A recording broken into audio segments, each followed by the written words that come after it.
suci manggiya rahayu.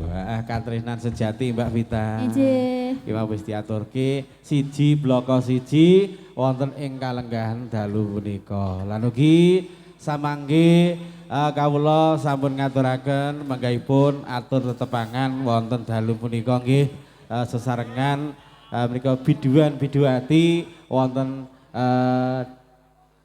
Mbak Vita lan ugi wonten panjenenganipun Mbak Fitri mboten ketinggalan iki mau Nduk Angel nggih saged handherekaken adicara dalu punika. Nggih lan ugi sinambi samangke untuk menghibur dening sedaya para tamu undangan dalu punika ingkang sami rawuh. Sumangga niki dos pundi Mas niki sampun siap napa dereng ketawisipun wonten wingking lan ugi samangke para rawuh sedaya sumangga ingkang boten saged amirsani langsung wonten panggung gembira niki saged dipun pirsani wonten channel YouTube Bolo Ngopi Tulungagung.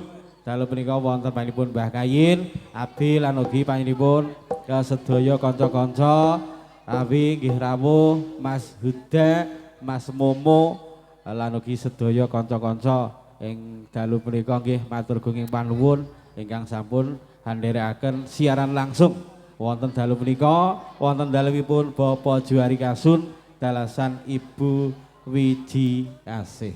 Mekaten. Nggih, pilih niki dereng. Heeh, wis diaturke telu kok. Piye?